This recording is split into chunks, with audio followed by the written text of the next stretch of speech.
Kenkol жайлоосунун жолдору. Жайлоо комитети не иш кылат, не жумуш кылат, акчаны алат жайлоочулардан. Жолду же оңдобойт. Мына жайлоочулардын бүгүнкү күндөгү акыбалы. Мал айдаган акыбалы. Канча деген жылкы өлдү мына. Канча деген мал өлдү учуп. Базаркоргон районунда жайлоого барчу жолдор мөңгүдөн тазаланбай, 10 мал жандык, 3 жылкы, 6 мал, 1 кой өлдү. Кеңкол жайлоосуна мал коюн айдаган Камчыбек Калыев 10 күн бурун сатып алган жылкысынан айрылды. Жолго түшкөн мөңгү аны 100 000 сомдон ашуун чыгымга учуратты. Айтымында тийиштүү кызматтар бул багыттан атый жалуу иштерди жасашкан эмес. Жайлоо ачылбастан 6 жерде мөңгү бар экен. Bir жылкым түшүп өлүп кетсе 100 000 алдым эле, bir 10 күн болду эле. Кечкурун алып келип элге таркаттым, 30 000 сом пул болду. Малдарыбыз өлүп жолдо, же жүгү жетпейт. Кече калый деген да биздин айыл өкмөттө бирөөдөн андан экөө учуптур, ошодо өлүптүр. Ушу жол азабы такыр кутулбас болдук бул жолдон биз. Биз акча төлөйбүз, ачылса болот эле жол ушу малга чейин. Малдар болсо көтөрөм, бияқта жетпейт абыз жайлоого.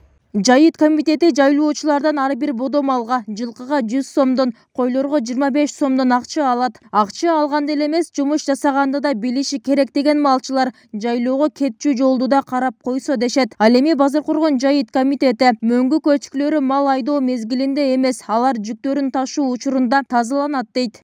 Мөңгү эми мал көчүп баргандан кийин көчкү жүгүн алып баратко, малчылардын жүгүн алып барганга даярдашыбыз керек. Мал өтүп кете берчү. Мамлекеттик ошо чокой чарба өзү тазалаш керек да.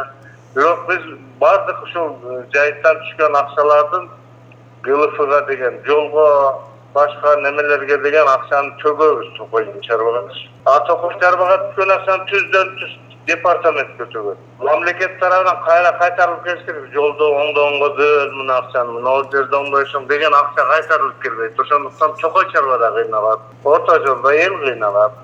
Жайыт пайдалануучулар 15 майдан тартып көчө башташкан. Айтымдарында жайлоого жеткенге чейин 6 жерге мөңгү түшкөн. Бул жолдор Кызыл Үңгүр Токой чарбасына карайт деген менен токойчуларда аны тазалоого техникалары жок экен. Интернеттеги нааразычылыктардан соң кошумча техникалар тартылып, кечээ малчылардын жайлоого тоскоолдуксуз жетүүсү камсыздалды.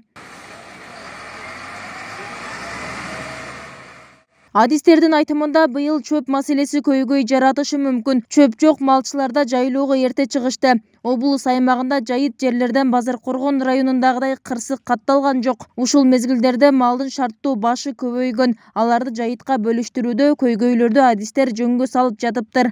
Жайыт маселеси чындыгында бүгүнкү күндө курч, малдын шарттуу башы көбөйгөн. Биздин облусубузда да жайыттардын жетишпестиктери бар. Ошол эле кезде жайыттын малдын шарттуу башына жараша жайыт пайдалануучулар бүгүнкү күндө айыл аймактарда ушул ишти алып барып атышат. Жайыттарды жетиштүү деңгээлде айылдарга бөлүп берүү боюнча. Албетте малдын санынын көптүгү да жайыттардын жетишпестигине алып келип атат. Жалал Абад облусунда 1 232 000 гектар жайыт жер бар. Анын 576 000 гектары пайдаланылат. Учурда оорулган беденин бир даана пресси 200-250 сомго чейин сатылууда. Бибисара Орозалиева, Шерзат Эгембердиев, 7 канал, Жалал Абад.